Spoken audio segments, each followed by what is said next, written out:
Welcome to Tucker Carlson Today. We live in a moment in history where a lot of people genuinely and sincerely despise their own leaders. They don't trust them. They don't believe their leaders are acting on their behalf. They don't think their leaders are competent. They don't think their leaders are decent people. Virtually all of the developed world is still purportedly democratic, but you will look a long time to find a president of any country who has overwhelming support from his own voters. That's just true. It's very odd if you think about it. So we thought it might be interesting to speak to someone who is, no exaggeration, the single most popular democratically elected president of any country in the world by far. A man who enjoys support from his population measured outside sources in the high 80s to the 90%. That's how much support he has. Contrast that with our own president, whose support hovers in the mid-30s. But Nayib Bukele, the president of El Salvador, is overwhelmingly popular.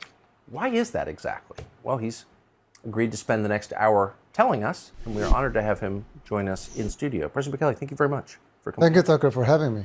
So I'm going to just ask you the obvious question, why you're so popular, but let me just give you one guess that I thought. We had dinner last night until 1 a.m. Here in our barn, and I was talking to our producers after the dinner, and you're not the first head of state that we've talked to or had dinner with. You talked less about yourself than any politician I think I've ever eaten with. So I don't know if that was a pose. You kept it going for like 5 hours, which was impressive. Maybe because you don't make it all about you. Maybe that's one of the reasons you're so popular.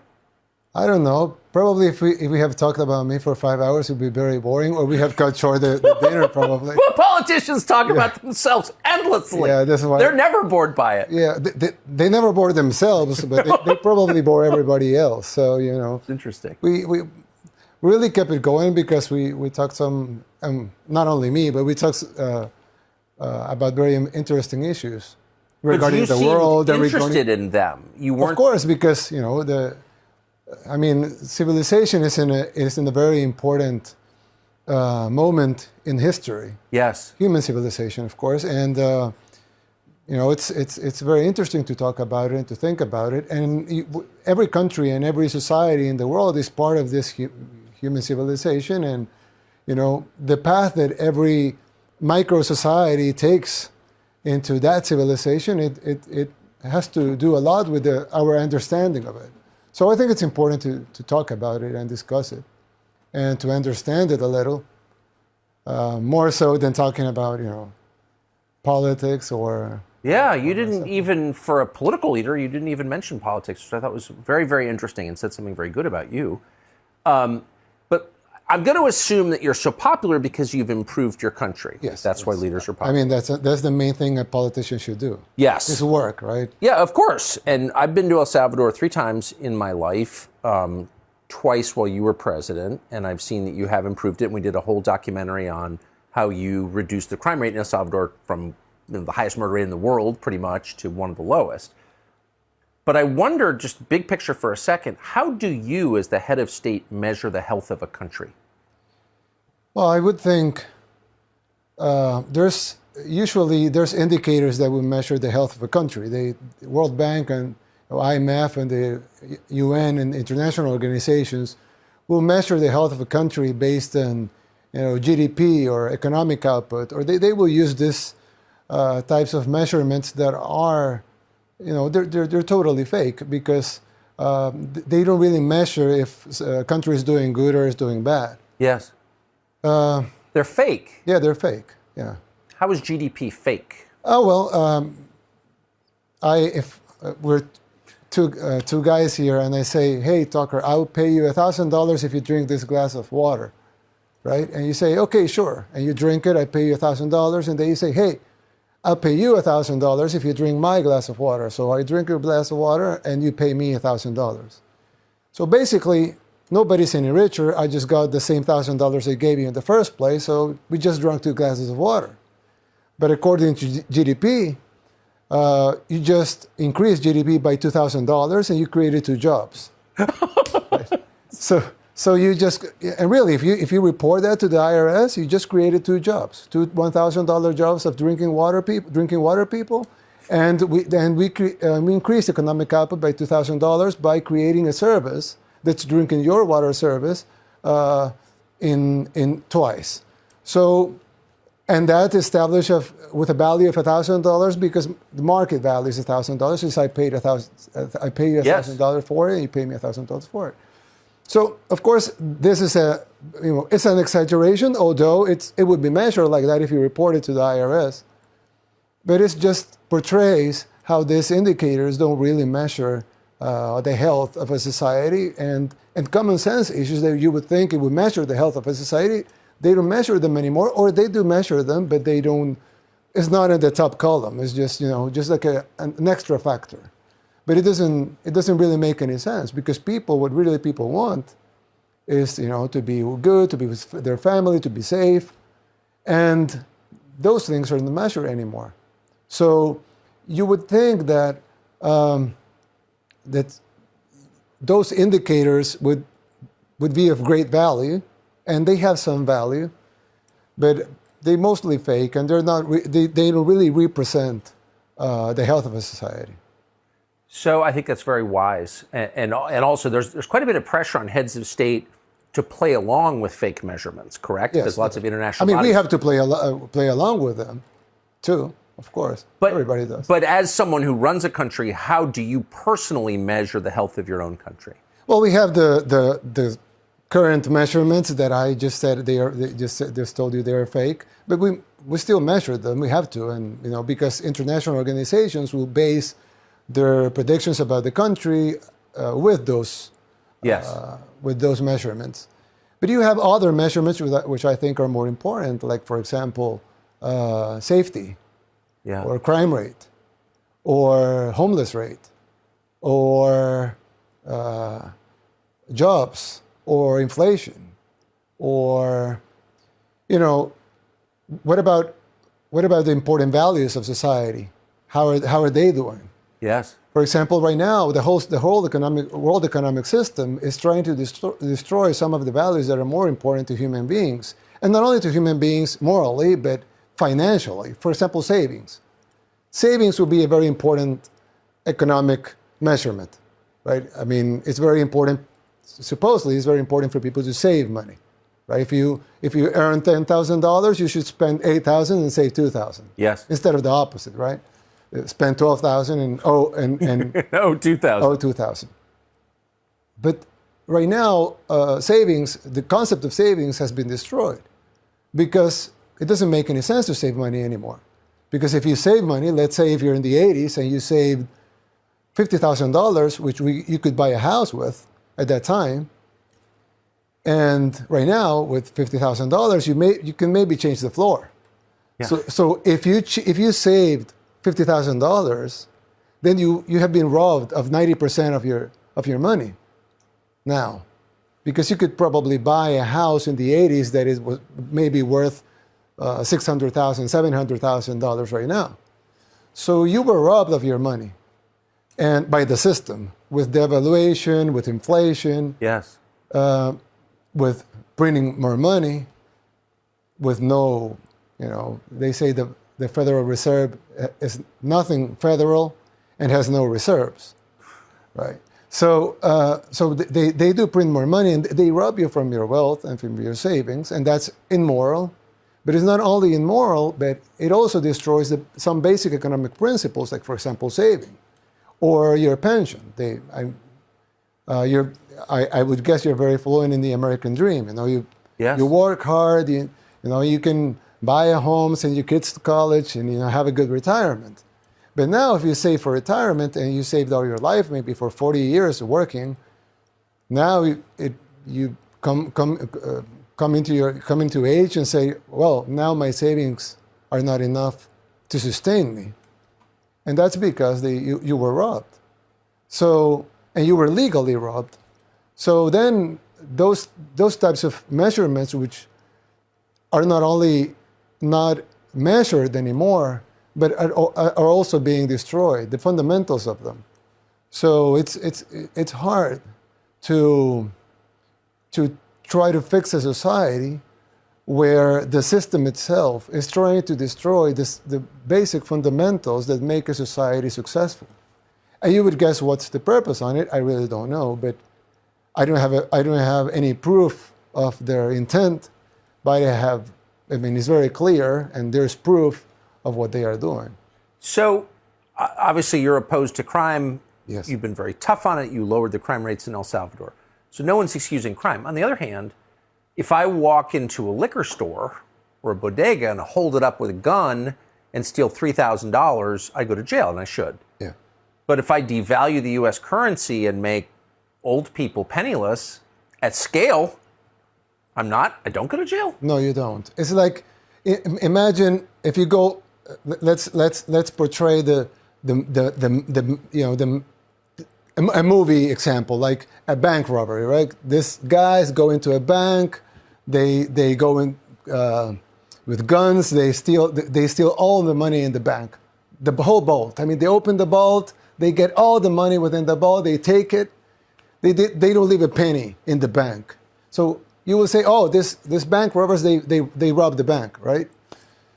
But a bank, any bank will have, I don't know, let's say $500 billion, one bank, right? Yes. They can have $500 billion. Total assets. Yeah, total assets, $500 billion. Now, they are only required to keep $50 billion in assets, in liquidity. Yes. The rest can be, in loans, real estate. They can have the other money invested, right? Yes. Mostly in loans to their clients. So the bank only has 10% liquidity, which is $50 billion. Now, out of those $50 billion, 90% of it, it's online. It's zeros in a screen. Yes. It's not really cash, right? Yes. Bills and coins. So you would think maybe 10% of those 50 billion, they have it in cash. Yes. That would be a lot, but let's say they have 10% in cash, in bills and coins. So that would be 5 billion. But if this huge bank has, let's say, 200 branches. So they have, offices all over, in Florida, New York, in California. They have branches all over. So they will have, 2.5 million?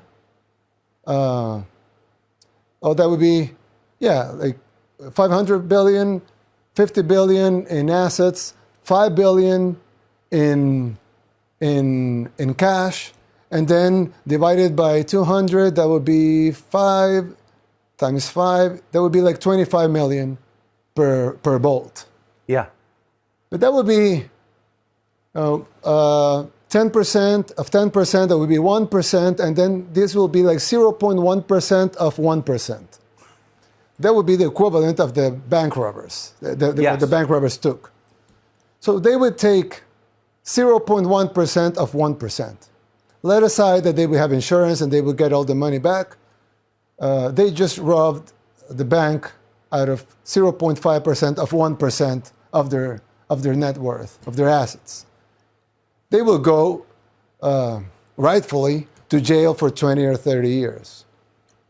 But if the Fed prints $10 trillion out of thin air because there's no reserves that would, support this new printing of new money, they will just rob you of, 20% of your savings, of all human, all people they use as dollars, including all Americans, including all Salvadorans, by the way, because we use the U.S. Dollar as a currency.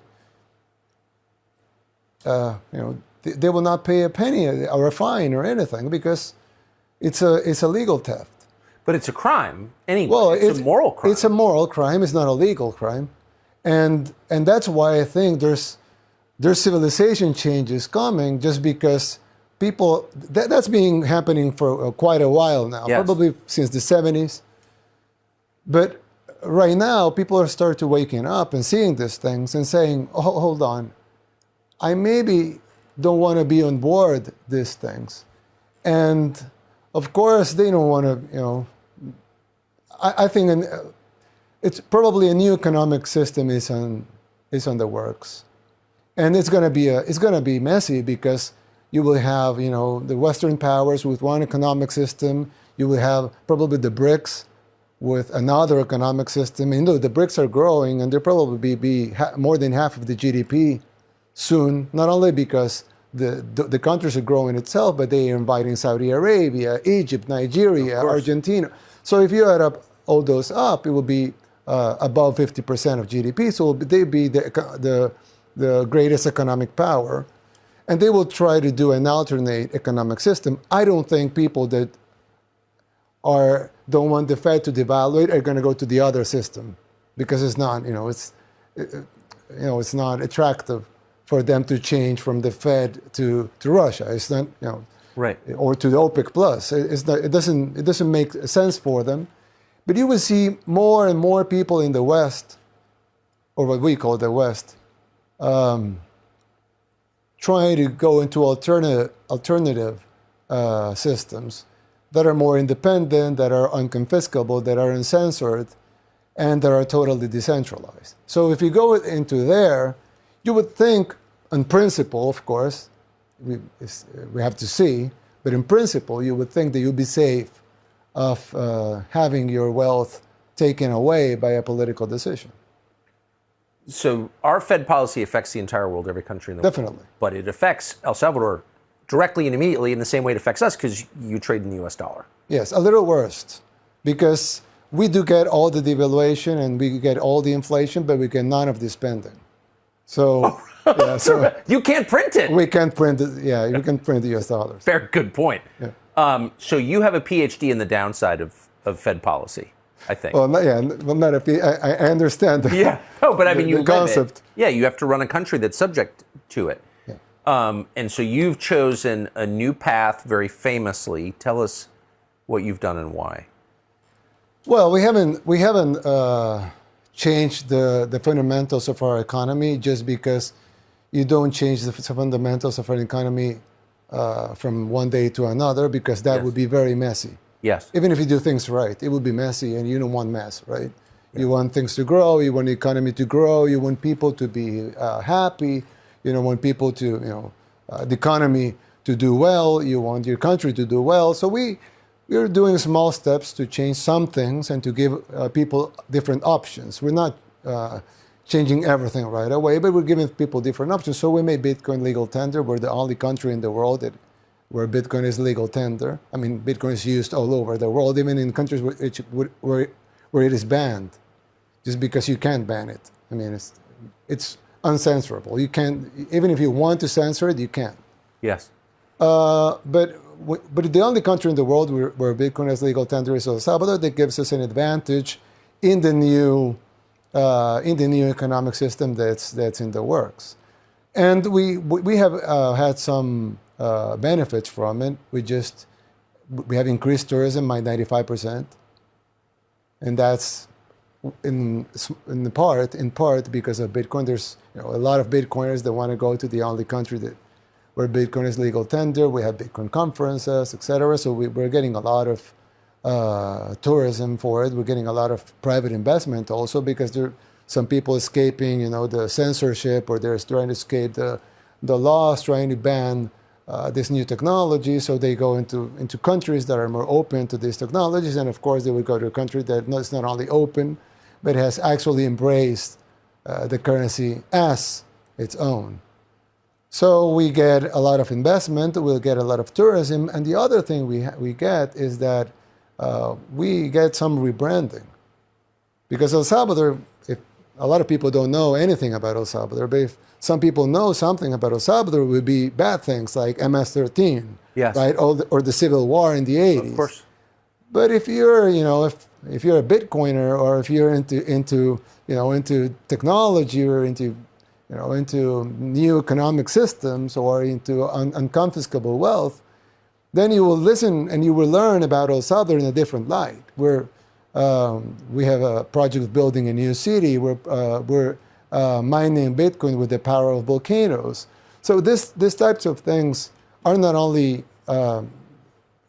projects that are very important for the development of our country, but they're also a rebrand. It's also a rebranding. A rebranding that will probably cost hundreds of millions of dollars, and for us it will cost nothing because it's just making bold and good decisions, and people will like them. So people will like them, but then our current economic system has a lot of stakeholders. Oh, they hate it. Yeah. They hate it. Who hates it? Well, the IMF, the World Bank, the Fed, and most of the, if not all of the economic publications, you name it, Bloomberg, CNBC, Financial Times, Forbes, we have got a lot of bad press and fake news and FUD, like FUD, like Bitcoiners call it, from this. Financial publications, they will print lies.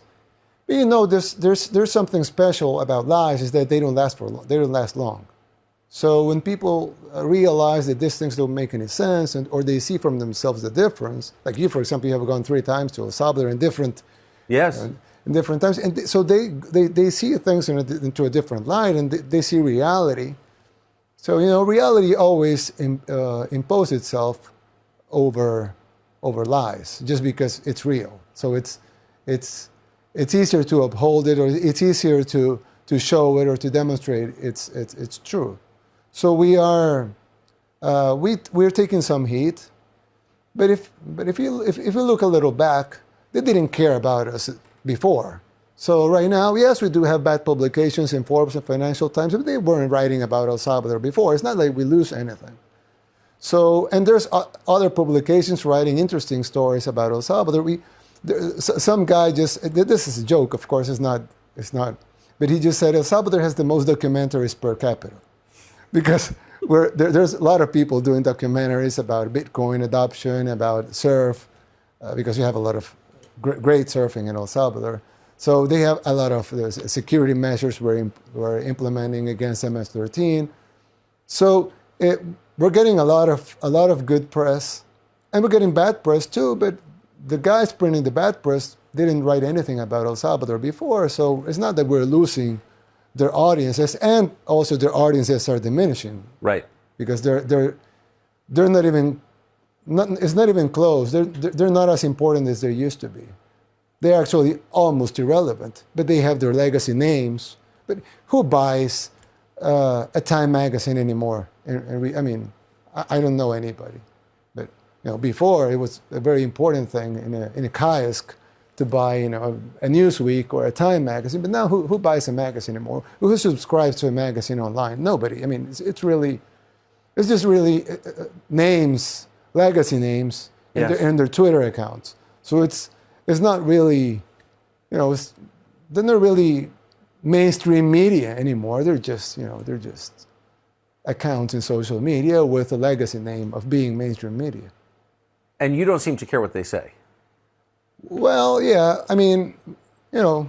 I have learned not to care. But of course, at the beginning, I do care. I did care because for me, I thought they were important. Now that I see they aren't, and since they are not treating us that well, I've learned not to care. And I think it's better because and if you look at the ratings, for example, and the amount of subscribers they have, it's really ridiculous. Nobody's watching them. Really, nobody watches CNN anymore. It's like, we were talking yesterday about in El Salvador, we have this news show, of course, local. And the news,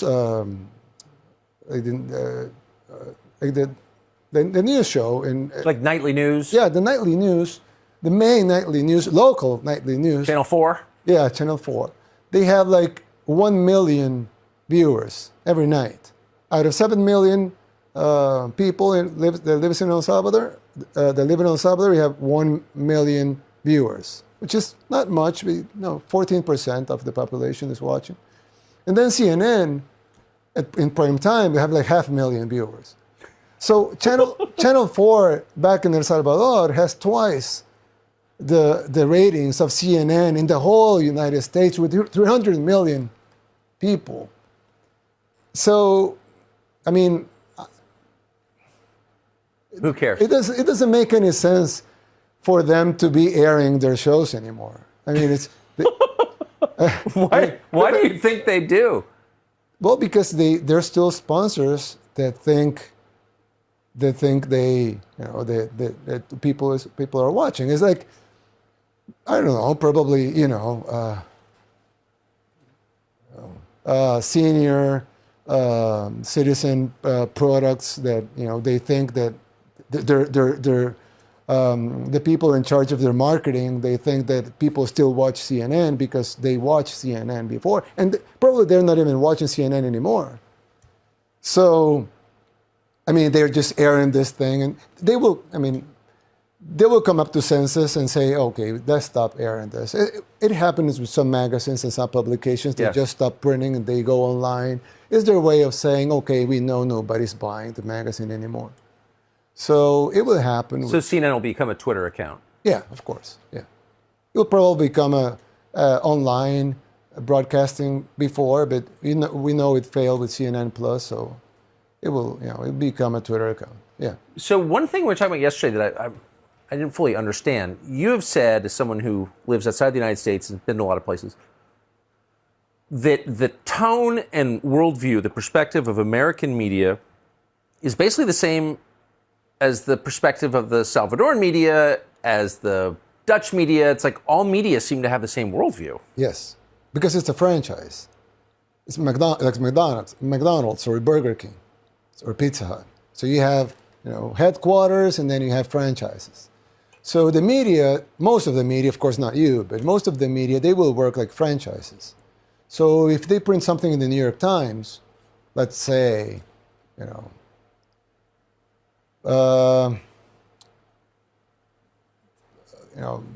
something about the war in Ukraine. So they will print something in the New York Times, but it's the same thing you'll find in Mexico. It's the same thing you'll read in Brazil. It's the same thing you'll read in Argentina. It's the same thing you'll read in Africa, in any country in Africa, in Europe, and it's the same thing. It's the same articles with some twitches, some different wording, different language, of course. But it's at the end, it's the same line, the same narrative, the same propaganda, because they are franchises. So they will work as franchises. They will be real independent media, like you, for example. But most of them, they're not independent. They just they have to be and respect the narrative, or they will be ousted from the group, and that's death for them, because they survive because they're in this worldwide franchise of the mainstream media, if we want to call it mainstream media. So that suggests that like economic measurements, it's all kind of fake. Well, most publications will always be propaganda. That's what always happens. Not now. Since the beginning of media, yes. The concept of media, it's propaganda. That's the concept of it. Of course, like everything, you would have exceptions, but that's the concept. It's like the concept of pharmaceuticals is that you're sick, so they can cure you of your disease, right? If everybody is healthy, then there's no business in having a pharmaceutical company, right? Yeah. You need people to be sick. Yes. Right? That's the concept. Now, of course, there will be good pharmaceutical companies and good pharmacists. Of course, there's good people everywhere, there's bad people everywhere. But the whole concept, the notion of having, it's like,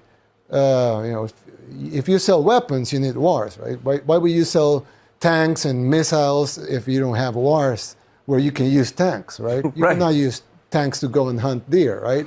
You have to use tanks to go to war. So you need wars so you can sell tanks. And so the concept of it is like that. So the concept of media is propaganda. That's the whole concept, to try to control the minds of most of the population with the narrative, with the official narrative. That's why you would see most of the media always goes with the same narrative and will try to outcast anybody that doesn't have the same narrative. Like they try to outcast you because have the same narrative as That's true. As the mainstream media has. That's why they hate you, because you have a lot of audience and you shouldn't. People are watching you, but you shouldn't. They shouldn't be watching you. They should be watching the mainstream media propaganda. That's the concept. Yes. So it has been like that since the beginning. But the difference today is that people are more interested in what's really happening. And we have social media now. So once you have something that's portrayed wrongfully into in the BBC, for example, before people watching the BBC, they just watch it. But now they will tape it with their phones. They will upload it to social media and say, look at this is fake. And people will start, it will become viral. And even if then, so social media starts to take down the videos and try to ban what the videos say, because it's an infringement of their policy or whatever. They try to control. Still, they try to control it, but it's very hard because people are hyper connected, and that has bad things, of course, but it has a good thing. And the good thing is that it's very hard to sell lies to an entire population that is so interconnected that they will spot lies right away. It's like if you say, oh, there's a protest in right now in, I don't know, Nigeria. And people in Nigeria will say, no, I'm here and there's no protest here. It's very hard. Before it wouldn't be like that. No, how would you know? Yeah. People would just eat the propaganda. Now people will question the propaganda. They will ask if this is true, whether this is true or false. They will contrast it with other information. That's probably other propaganda. But then you have two different propagandas. You will contrast them and see the differences. So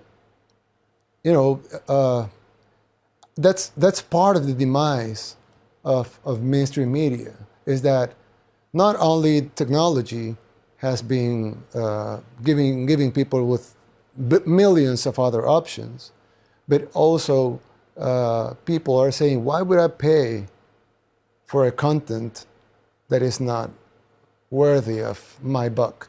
I mean, why would I subscribe to read the Washington Post, for example, if I know it's pure propaganda? Why would I do that? I mean, it doesn't make any sense into a consumer's point of view. Yes. So that's why I just think that all mainstream media it's on demise, and they know it. That's why they're so. But I mean, what you're describing though is a technological reality that doesn't just undermine media but government too. Definitely, yeah. Right. So how does this? I mean, it's a huge threat to government. I mean, I think most governments would rather let people have guns than free speech. Free speech is a real threat to them. Well, that's why they hate free speech. Yes. One of the things that is, one of the things that gets in the way of their plans and their, what they want to do with the world and with the U.S. in particular, is the U.S. Constitution. The U.S. Constitution is very well written, and you would think these guys that wrote it, they were very, very smart and forward-thinking. Yes. And when I say forward-thinking, it's not like we are talking about 5 years from now. Yeah. They were talking about 200 years, 250 years from when they wrote it. I mean, they're probably more than geniuses. And I'm talking. Yes. And the concept of a strict free speech, even though, of course, the definition of free speech is that a lot of that speech, you're not going to like it. That's the whole definition of it, right? Right. But the problem is that now with social media and with hyperconnectivity and everybody having a voice, now they want to ban free speech because now they can't control the narrative like they did before. So now they want to ban free speech, and you have world leaders come up to stage in the UN or everywhere, and they would say, "Oh, to protect free speech, we must censor some free speech so we can protect the rest of the free speech." Yeah, I'm not making this up. I'm summarizing what they said. So you would think these Western leaders of democracies, they would be promoting free speech like they did 50 years ago, but they're not promoting it anymore. And you would have people, you would have presidents being banned from social media right here in the United States. I know. While they are sitting presidents. I mean, just imagine the concept of banning, even if you don't like what he's saying, that's the whole point. Doesn't matter, right? Doesn't matter. In fact, it matters. You must, the true test, if it's you will allow the free speech of someone you don't like, saying something you don't like. That's the whole, that's the proof, right?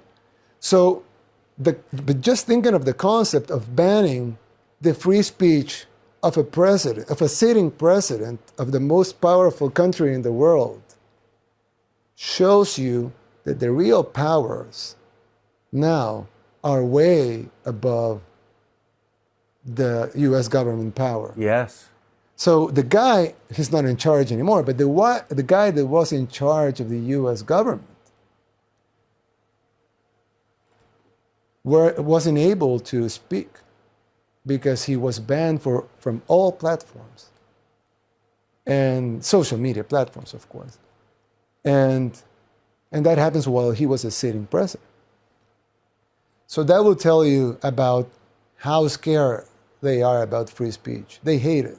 They hate free speech. They hate the Second Amendment, for example, because how can you control so heavily armed population, right? So I mean, the Constitution, it's the U.S. Constitution. It's between them and their plans, but they are acquiring a lot of power that it's supranational. So the U.S. Constitution, it's a national thing. So since their powers are supranational, let's say Facebook or Instagram or TikTok, their powers are supranational. They don't have to abide by the U.S. Constitution. They do whatever they want. So these are not the owners of the world. These are just operators of some businesses. So this will give you like a hint of the size of the power that it's behind the things that you're seeing happening here in the U.S. or all over the world, things that don't make any sense for citizens, for families, for the country, for the well-being of human beings, for liberty, but for democracy, for free speech, for your real and basic human rights. But it makes a lot of sense for them. So it sounds like if the leaders of individual countries are making decisions that are not in the interest of those countries, they hurt the countries they lead, that maybe their greater interest is in something beyond their countries. Yes, definitely. Definitely, yeah. I don't see another rational explanation for that. Yeah, it's the only rational explanation. And that's why I tweeted one time that the USA is too powerful to be destroyed from the outside. Actually, geographically, nobody can invade the U.S., the United States. Nobody. I mean, even if huge armies will collude and want to attack the U.S., it's impossible. I mean, you have to cross all the ocean, all the Pacific Ocean and all the Atlantic Ocean just to get to the shore. I mean, it's impossible, right? And the U.S. has military bases, so it's impossible. So the only way the U.S. can fail, and this is not my my analysis. This was made by presidents before, by U.S. presidents before. The demise of the U.S. has to come from within. Right? The enemies have to be inside, not really outside. No external enemy can cause so much damage as internal. It's an internal operation. You're watching internal operations here. You can see them in cities that were pristinely beautiful 30 years ago are wastelands right now. You would see people. I mean, I'm from El Salvador, a third world country in Central America, and myself, I can see cities here and say, I wouldn't live here. So that would be unthinkable 3 decades ago. Totally unthinkable. That a Salvadoran wouldn't want to live in a U.S. city, in a U.S. main city. I mean, Los Angeles, San New York, Francisco, Chicago, yeah. Well, Philadelphia, Baltimore. When you look how the cities are eroding so fast, this has to be by design. I mean, who would make so many stupid decisions? Like, okay, we're gonna give you money for drugs. Really, they're doing that. In some cities, they're giving people drugs. I mean, they're literally giving people drugs in some U.S. cities. Or they say, okay, we're gonna give you money if you don't work. Or we're gonna, they make all of these laws that make no sense. Or if they have a high crime, okay, I have a solution. Let's defund the police, right? They make this analysis here. And you see all these campaigns, defund the police. You will see these campaigns of, let's allow shoplifting up to this amount. They make these decisions openly.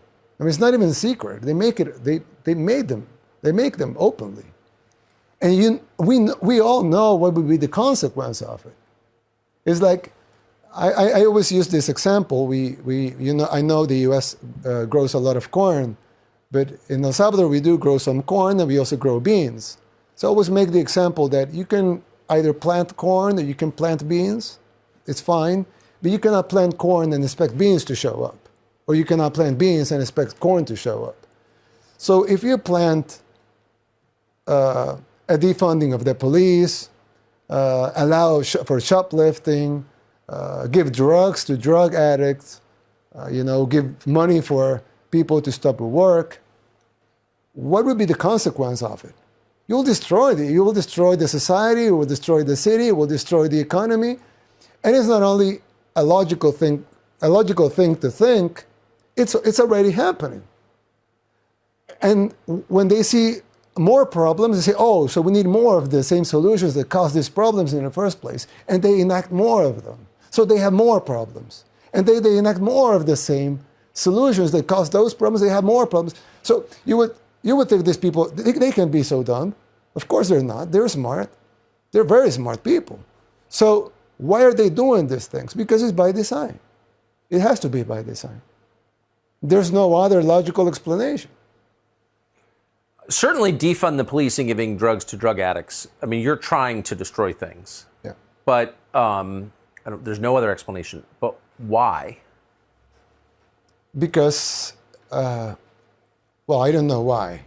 I mean, there's some things I know because they're there, like what we just spoke about. I mean, yes. It's not like, it's not private or secret information. Everybody that wants to know, he knows because it's there, it's public, it's, verifiable, people can look it up. So if you ask me why, that I don't know, because it's not public, it's not verifiable. You cannot just look it up. So I don't have an answer. I could make my guesses, but it would be an uneducated guess at best. So it's very hard to know why. Some of this stuff seems like it's the result of generational affluence. I'll guess that. I mean, people stay rich long enough, they get decadent. I think we see that in families, we see it in countries. Your country's gotten a lot more prosperous. I mean, your country had this horrible civil war. Yeah. A huge percentage of your population left and came here in other countries. And now people are coming back. So your country's getting richer. Are you worried that these kinds of problems, this sort of social chaos, will come with the fact you're getting richer? Well, no. I mean, yeah, I understand the concept of, hard times create strong people create good times create weak people create bad times. Yes. I understand the concept. I don't think it's that simple. I guess to make the question a little more precise, there are NGOs, international agencies, governments that push these policies on weaker countries. Yes, they are pushing it very hard. Right. Yeah. So how do you resist that? By publicly resisting it.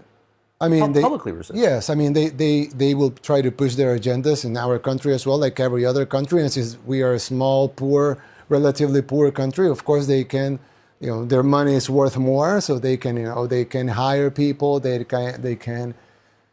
But there's some stronger forces. For example, common sense. Most people, most politicians will think of their people as, having no common sense, or they have to shove their agendas down their throats just because they're in power. But that doesn't really work, does it? Because like you said at the beginning, there's almost no world leader that has the approval of his people. No. So it's not really working. But if you understand that your citizens, they have common sense, they're smart, they want smart, common sense, real solutions for their real problems, and not some agenda that they don't care about, or actually they don't want that agenda within, close to their lives. So when you go out and say, okay, we're not going to push this agenda because it's not in the benefit of our people, we're going to do this and we're going to do that because that is in the benefit of people. Do you agree? Yes, we agree. Okay, then we're going to do that. Some people would say, oh, but that's, you're standing against the NGOs and the international organizations. That's so brave. But I don't think it's brave. I just think it's common sense and understanding your people have common sense, and they want their leaders to have common sense, so they will support you standing up against those things and actually doing the things that they want you to do, and not the things that the NGOs want you to do because they don't want them. So I really think it's not that hard. If a leader really, or a politician, or a person in any position of government really wants to do the best for his people, he can do it. And you can find, I will not do examples because I don't want to meddle in U.S. politics, but there are examples in U.S. politics of people that want to do, they seem like they genuinely want to do the best for their people, and they're very well supported by their population, by their constituents. So you didn't start life in politics. No. I don't think your family's political. You're from a business family. You were in business. You did a bunch of different things in business, and then you got elected mayor, I think, of your hometown. Yeah, of not my hometown, but the town I live. The town that you live. Yeah, I live in a small city in the outskirts of the capital. Yeah, it's called Nuevo Cuscatlán. I was mayor there first, and then you're mayor of the capital city. Then I ran for mayor of the capital, and then I was ousted by my party, which was one of the two main parties. We had a bipartisanship, like in the States. Yes. We had a bipartisanship over there. I was ousted. I was kicked out from my party, and for criticizing its leaders. Yes, definitely. And we made a movement out of common folks.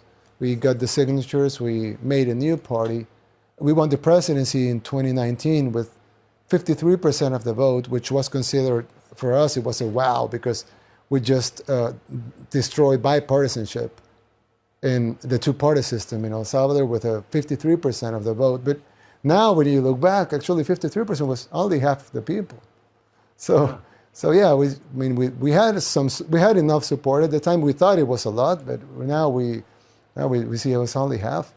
But we've been working ever since, and I know people seem to like what we're doing. Well, yeah, you're the most popular elected leader in the world by far. You've had credible approval surveys putting you over 90%, which really only exists when you hold guns to people's heads. So and you're not. So it's an amazing thing.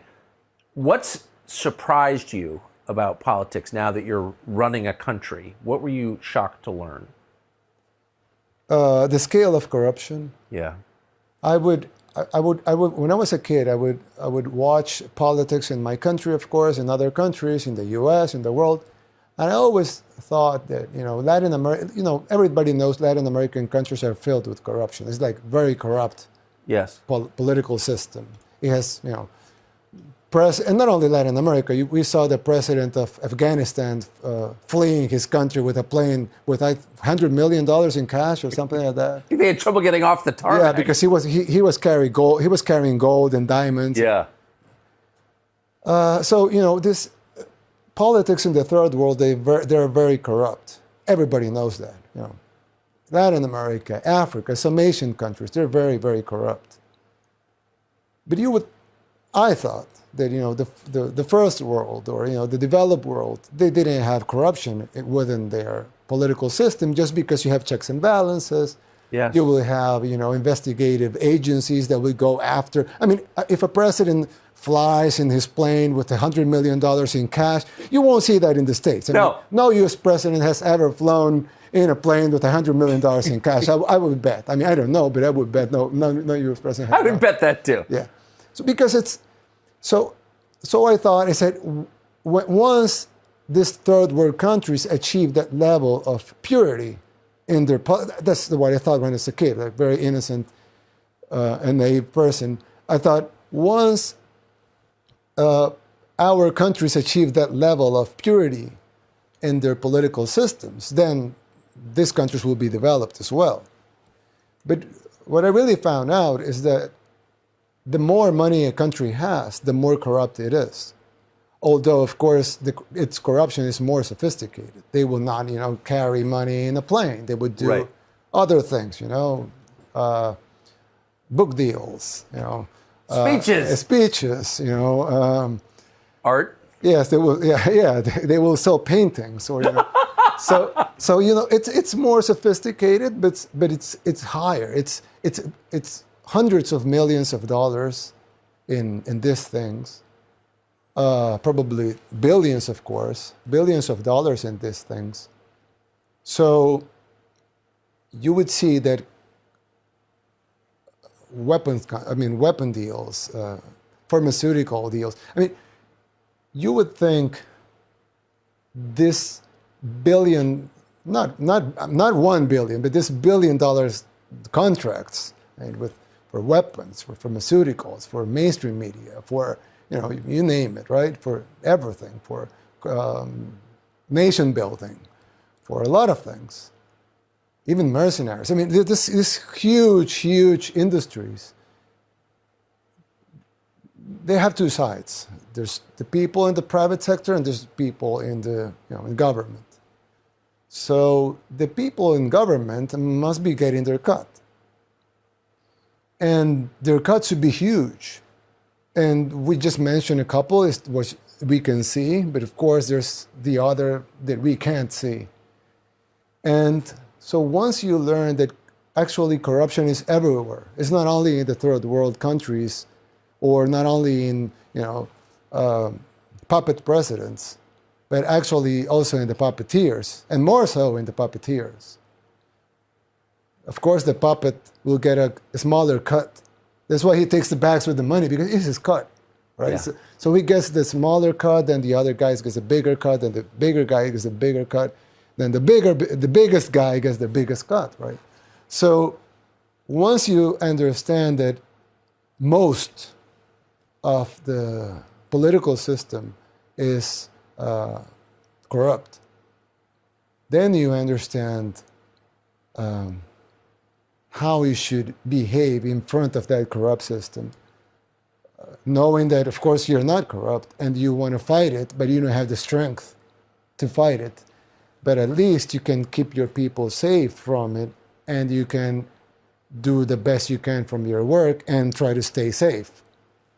I think that's enough in Can you stay? I mean, I wonder about that.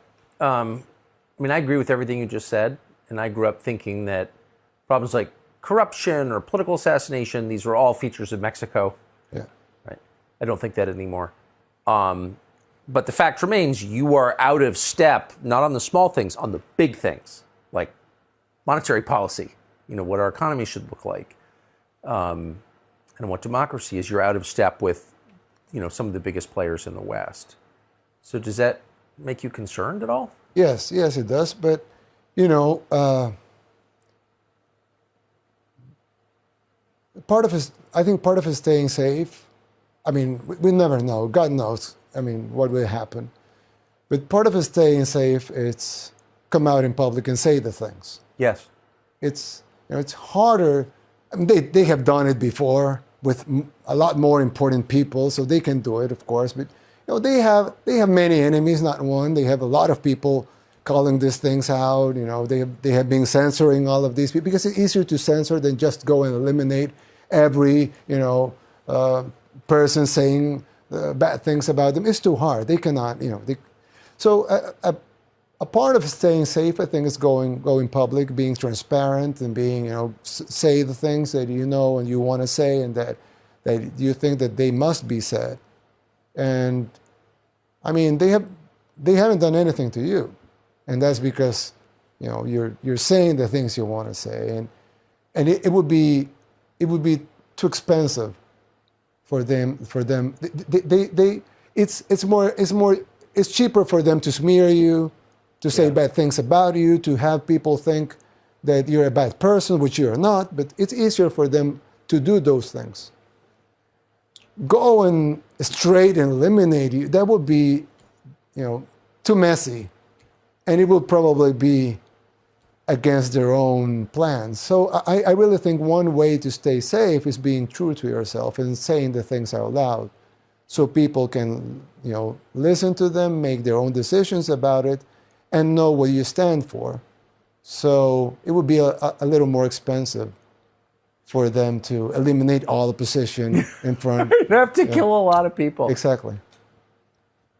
Last obvious question, but since we do have so many Salvadorans living in this country, how many Salvadorans live in the U.S., do you think? 2.5 million. 2.5 million. That's a lot. Yeah. And they, at least according to the polls, agree with you. Yes. Yeah. That's really interesting. Like, how did we miss that? How do we miss that all these, at least speaking for myself, I agree with you. So I didn't realize that we had millions of Salvadorans here, legally and illegally, who agree with you and me. Like, when did that happen? Well, I think, there are things that probably some Salvadorans won't agree with you or me. Yeah. But, there's fundamental human values that are universal.